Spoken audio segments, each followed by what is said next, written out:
Adik-adik, di sini adik-adik boleh lihat seorang bapak sedang duduk ya adik-adik ya di tepi sungai Kerit, yaitu di dekat timur sungai Yordan. Bapak ini bernama Bapak Elia atau Nabi Elia. Oh iya, pada pagi hari ini, pada hari Minggu yang pertama di bulan November, judul cerita untuk adik-adik sekolah minggu adalah Elia dan janda di Sarfat. Nah adik-adik, kita lanjut lagi ya. Nah, Bapak Elia ini tinggal di tepi sungai Kerit. Nah adik-adik, ya, karena dia harus pergi, karena firman Tuhan katakan pergi ke sungai Kerit. Bapak Elia ini dia harus meninggalkan Raja Ahab, di mana Raja Ahab ini dia menyembah Baal. Baal itu apa dia? Baal itu apa coba? Ayo, siapa yang bisa jawab? Ayo Evan, Tirsa, Ellison, Christopher, Siska, Davina, atau Hesley, atau Noel. Baal itu menyembah patung. Tetapi Nabi Elia atau Bapak Elia tidak mau, sehingga Nabi Elia mendengarkan kebenaran atau mendengarkan firman Tuhan, harus pergi ke daerah sungai Kerit di timur dekat sungai Yordan. Nah Dedek, Bapak Elia ini minum ya Dedek ya, minum di tepi sungai ini. Wah, sungainya jernih, boleh diminum. Bahkan Tuhan berfirman, dia katakan burung gagak akan memberikan makan buat Bapak Elia ini. Aduh, adik-adik coba bayangkan, burung gagak ya adik-adik ya. Adik-adik di rumah pasti punya peliharaan ya, entah itu ikan, entah itu kucing, entah itu anjing. Pasti yang kasih makan siapa? Adik-adik semua ya. Tetapi adik-adik, Bapak Elia ini diberikan makan roti dan daging dari pagi sampai petang oleh apa adik-adik? Burung gagak ya adik-adik ya. Burung gagak ini memberikan makan. Dan kembali lagi, Nabi Elia, Bapak Elia tidak pernah berkurangan. Dengan berjalannya waktu adik-adik, terjadilah apa adik-adik? Sungai Kerit itu kering karena tidak ada hujan. Karena tidak ada hujan yang turun menyebabkan sungai itu lambat laut menjadi kering. Nah adik-adik, kalau sungai kering ini ya tidak ada air, tidak ada yang bisa diminum. Nah lalu firman Tuhan berkata kembali lagi kepada Bapak Elia, pergilah engkau ke Sarfat. Lalu firman Tuhan lagi katakan, engkau akan menemui seorang janda, kamu jangan khawatir, di sana engkau akan diberikan makan oleh janda, ibu janda. Nah, adik di situ jalan kaki ya. Daerah Sarfat itu mana ya? Sarfat itu dekat Sidon, Libanon. Kalau perjalanan dari Sungai Kerit ke Sidon itu kira-kira kurang lebih 100 km. Dan dari Sarfat di tempat janda itu sampai ke Sidon itu 9 km. Adik-adik, Nabi Elia bagaimana? Maukah Nabi Elia ke daerah Sarfat yang dia tidak tahu? Itu daerah yang dekat Sidon. Sidon itu daerah musuh ya. Dan adik-adik, bagaimana? Apakah Nabi Elia naik kuda? Apakah Nabi Elia naik sepeda? Apakah Nabi Elia naik motor? Apakah Bapak Nabi Elia naik mobil? Tidak ada. Alat transportasi yang digunakan Bapak Elia ini kaki. Beliau jalan kaki ya. Nabi Elia jalan kaki sampailah dia ke daerah Sarfat. Dari jauh dia melihat seorang ibu yang sedang mengambil kayu api. Apakah itu kayu api adik-adik?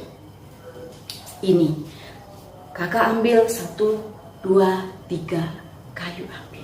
Ini untuk membakar atau untuk memasak pada zaman dulu. Kalau sekarang mama di dapur itu masak pakai kompor gas, tidak pakai kayu api. Ya Dedek ya. Nah, ibu janda ini sedang mengambil kayu api untuk memasak ya Dedek ya. Lalu Bapak Elia ini dari jauh bilang, berikan aku 1 kendi air, aku mau minum, haus karena perjalanan dari Sungai Kerit ke Sarfat ya adik-adik ya. Nah lalu ibu janda ini ngasih nggak ya? Ibu janda Sarfat ini ngasih nggak adik-adik? Nggak kenal, kok tiba-tiba minta minum? Iya betul, semua adik-adik dikasih ya minum. Lalu Nabi Elia ini, Bapak Elia ini minta lagi ya adik-adik ya, berikan aku sepotong roti untuk aku makan. Lalu ibu janda ini bilang, ibu janda Sarfat ini bilang, aku tidak memiliki sepotong roti Pak, aku hanya memiliki segenggam tepung, sedikit minyak dipuli-puli. Lalu adik-adik, habis itu aku dan anakku tidak makan lagi, aku mati karena aku tidak memiliki banyak tepung, aku tidak memiliki banyak roti. Lalu Nabi Elia katakan, buatlah sedikit roti dari tepung dan sedikit minyak yang kau miliki. Setelah itu kau buat untuk dirimu dan anakmu. Lalu apa yang dilakukan ibu janda ini adik-adik? Ibu janda ini mau bikinin apa enggak? Iya betul, mau membikinin untuk Bapak Elia ini. Karena firman Tuhan katakan, tepung dalam tempayan tidak akan habis, minyak dalam buli tidak akan kekurangan atau tidak berkekurangan. Nah adik-adik nih, janda ini kayu tadi untuk memasak roti seperti ini. Dan janda dia Sarfat pulang, dia membuat roti dengan anaknya. Ya, mereka memakan sampai pada hujan yang didatangkan di muka bumi, mereka tidak pernah kekurangan. Nabi Elia pun ikut makan dan tinggal bersama-sama dengan ibu janda dan anaknya. Tepung dalam tempayan dan minyak dalam buli tidak pernah habis sampai pada hujan turun di muka bumi. Tuhan yang begitu luar biasa memberkati ibu janda dan Bapak Elia serta anaknya. Nah adik-adik, setelah itu anak dari ibu janda ini sakit keras adik-adik, sakit keras hingga tidak bernafas lagi adik-adik ya. Lalu ibu janda di Sarfat ini sedih sekali. Lalu dia bilang sama Bapak Elia, mengapa anakku dengan kedatanganmu anakku menjadi mati, anakku tidak bernyawa lagi, kesalahan apakah yang kau tunjukkan untuk aku? Lalu Nabi Elia membawa anak ibu janda ini naik ke atas di mana Bapak Elia tinggal ya adik-adik ya. Terus lalu dibawa ke atas dan dibaringkan. Dan apa yang dilakukan Nabi Elia untuk anak ibu janda di Sarfat?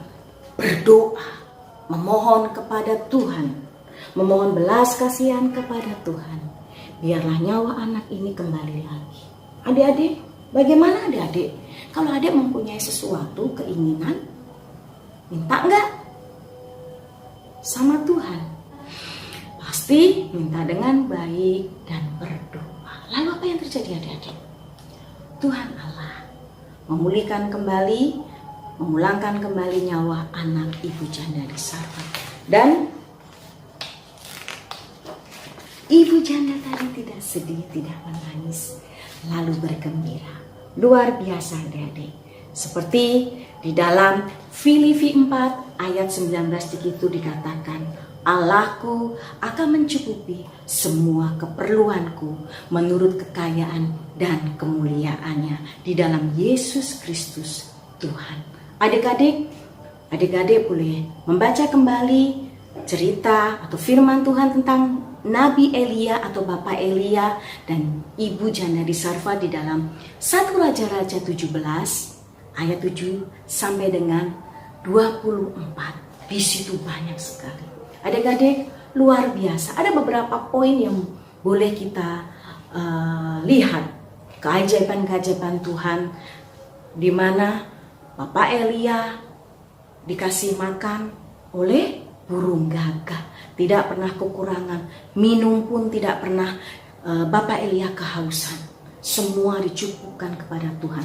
Karena Nabi Elia setia kepada Tuhan menurut perintah Tuhan. Dan dia disuruh jalan ke Sarfat. Dia menuruti perintah Tuhan dan menemui seorang ibu janda dan juga tidak pernah kekurangan. Sampai Tuhan menurunkan hujan yang luar biasa, tidak pernah kekurangan, dan mengembalikan nyawa anak ibu janda.